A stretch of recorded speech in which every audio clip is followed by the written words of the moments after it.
वैद्य जी और झूठे ब्रह्मज्ञान की कहानी। एक नगर में एक शुभचिंतक राजा रहता था। राजा अपनी प्रजा से बड़ा ही स्नेह प्रेम करता था। दुर्भाग्य से उनके राज्य में एक महामारी फैल गई, जिसके रहते लोग मरने लगे और राज्य की अधिकांश जनता अपंग हो गई। लेकिन राज्य में कोई वैद्य नहीं था।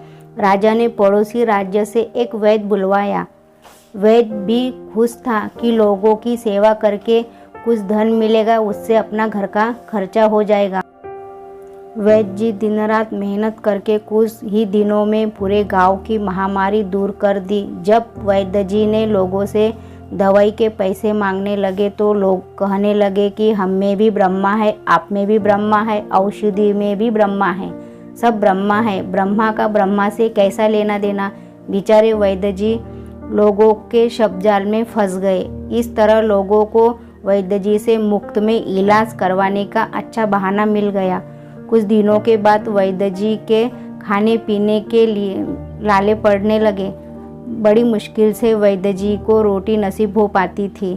परेशान होकर वैद्य जी अपने नगर वापस लौटने की सोचा। तभी एक दिन राजा का बेटा बीमार पड़ गया। राजवैद्य ने सभी प्रकार के कोशिश कर ली, किंतु राजकुमार ठीक नहीं हुआ। तभी राजा को परदेसी वैद्य का ख्याल आया।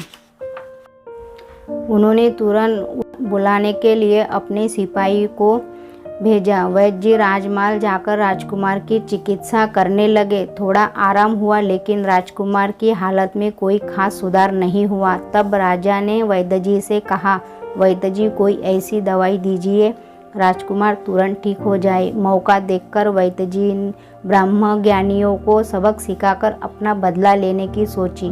वैद्य जी बोले, ऐसी दवाई बनाई तो जा सकती है, लेकिन उसके लिए मुझे कुछ ब्रह्मज्ञानी लोगों का तेल चाहिए। राजा बोला, इसमें कौन सी बड़ी बात है, अपने राज्य में बहुत से ब्रह्मज्ञानी हैं, अभी भेजता हूँ अपने सिपाहियों को ब्रह्मज्ञानी लाने के लिए।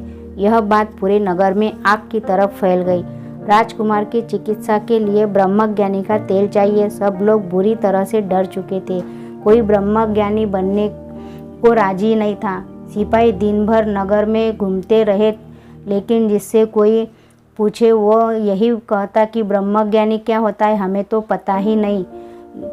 हमारे परिवार में आज तक कोई ब्रह्मज्ञानी हुआ नहीं। इस तरह थक हार कर सिपाही खाली हाथ लौट आए। इतने में वैद्य जी ने राजकुमार को दूसरी औषधि देकर ठीक कर दिया।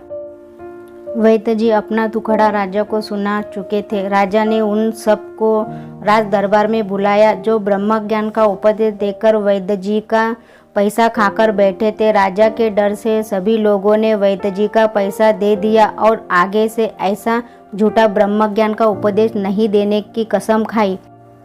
तो जीवन में अक्सर ऐसे लोग मिलते हैं जो स्वयं आदर्शवादी नहीं होते हुए भी दूसरों से आदर्श की अपेक्षा रखते हैं। ऐसे झूठे लोग भूल जाते हैं कि ताली एक हाथ से नहीं बजती। हम जैसा दूसरों को देखना चाहते हैं वैसे हमें बनना चाहिए। केवल झूठा उपदेश देने से और दिखावा करने से कोई परिवर्तन होने वाला नहीं। जिस दिन आपका असली चेहरा सामने आएगा, दूसरों को हैरान और आपको परेशान और लज्जित ही करेगा। तो आपको मेरी ये कहानी कैसी लगी ज़रूर कमेंट द्वारा बताइए। चैनल को सब्सक्राइब करें, वीडियो को लाइक करें।